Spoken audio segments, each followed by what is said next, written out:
సమాజంలో అందరూ బాగుండాలి, అందులో నేనుండాలి అని ఆలోచించే వ్యక్తులు చాలా అరుదుగా దొరుకుతారు.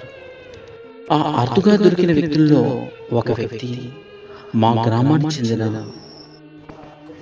పీతాంబర్ రెడ్డి, మెత్తన పీతాంబర్ రెడ్డి గారు ఈరోజు మంచి మంచి కార్యక్రమాలు చేస్తూ మా గ్రామంలో ఒక విధమైన స్ఫూర్తిదాయకమైన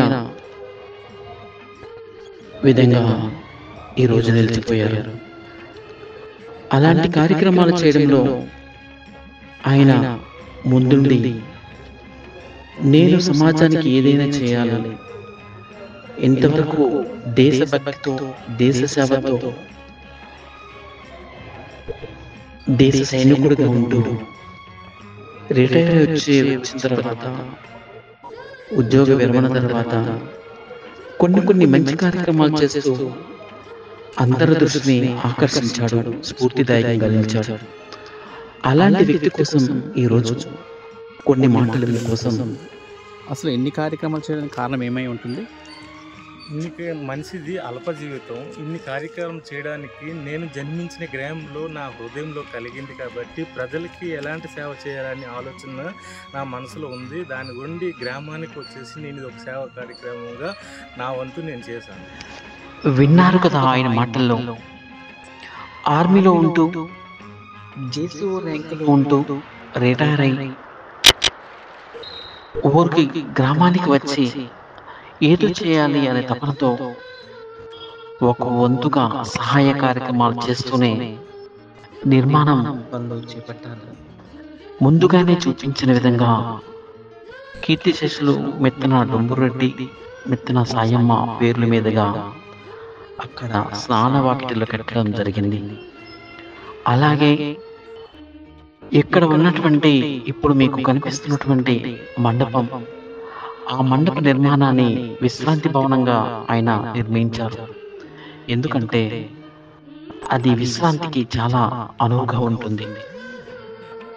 ఇలాంటి కార్యక్రమాలు చేసిన వాళ్ళని మనం ప్రోత్సహించాలి. మన వంతుగా ఆయనకు స్ఫూర్తిదాయకంగా నిలిచే అలాంటి వ్యక్తులకు మన సహాయ సహకారాన్ని అందించాలి. ఎందుకంటే ఆయన నిరాడంబరుడు, ఆయన నిరాడంబరత్వానికి నిదర్శనం. అందుకే ఆయన కోసం ఈ వీడియో అంకితం. ఇలాంటి కార్యక్రమాలు చేయాలంటే కుటుంబం యొక్క ప్రోత్సాహం కూడా అవసరం. ఆ కుటుంబంలో తను వెనువెంటే ఉండి ఆ పీతాంబర్ రెడ్డి గారికి ప్రోత్సహించిన వ్యక్తి